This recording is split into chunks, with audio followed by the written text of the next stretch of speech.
Sir என் பேர் வந்து கணபதி. நான் கொத்தனார் வேலை செய்கிறேன்.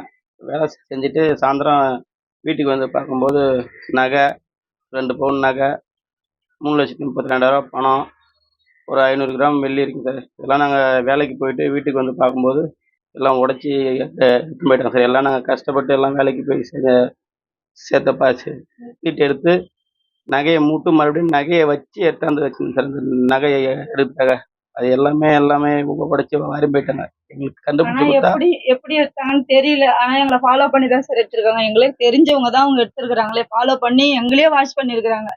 எங்களை எங்கெல்லாம் வாட்ச் பண்ணிக்கிறாங்கன்னு கேமரா மூலியமா கூட கண்டுபிடிச்சி எங்க சிசிடிவி கேமரா இருக்குன்னு கண்டுபிடிச்சி கூட கொஞ்சம் எடுத்து கொடுத்தா கொஞ்சம் காவல்துறை கொஞ்சம் நல்ல புண்ணியமா எங்களுக்கு இருக்கும். ரெண்டும் கஷ்டப்பட்ட பணம். ஒரு காலு ஓட்ட காலை வச்சுக்கின்னு ஆக்சிடென்ட் ஆன காலு வச்சுக்கின்னு அவ்வளோ பணம் சம்பாதிச்சாரு. நான் அடுப்பண்ட வேலை செஞ்சுட்டு கட்டி கஷ்டப்பட்டு எடுத்த பணம். இது என் பிள்ளைங்க காலேஜ் படிப்புக்கு, ஸ்கூல் ஃபீஸுக்கு எல்லாத்துக்கும் ரொம்ப புண்ணியமா இருக்கு. எங்களுக்கு இந்த பணம் இல்லாட்டா கூட பரவாயில்ல. அந்த ஆளை மட்டும் கண்டுபிடிச்சு கொடுங்க சார். ரொம்ப புண்ணியமா இருக்கும். எங்களால முடியல. காவல்துறை கெஞ்சி கேட்டுக்கிறேன். எனக்கு கொஞ்சம் சிசிடிவி கேமரா எல்லாம் கண்டுபிடிச்சு தரேன்னு சொல்லிக்கிறாங்க. கொஞ்சம் அதை உடனே கண்டுபிடிக்க சொல்லுங்க. நாங்கெல்லாம் நேற்று ரேஷன் கடைக்கு போற வரைக்கும் நாங்க எங்கெல்லாம் ரேஷன் கடைக்கு போகணுமோ அங்கெல்லாம் எங்களை எதனா ஃபாலோ பண்ணிக்கிறாங்களா என்னன்னு பார்க்கணும் அப்படின்ட்டு நேற்று மேடம் எல்லாம் வந்து சொன்னாங்க. அதெல்லாம் இன்னும் எங்களுக்கு தெரியல. இன்னும் கண்டுபிடிச்சிட்டேன்னு சொல்றாங்க. ஆனா கண்டுபிடிச்சி சொன்னா போய் நல்லா இருக்கும்.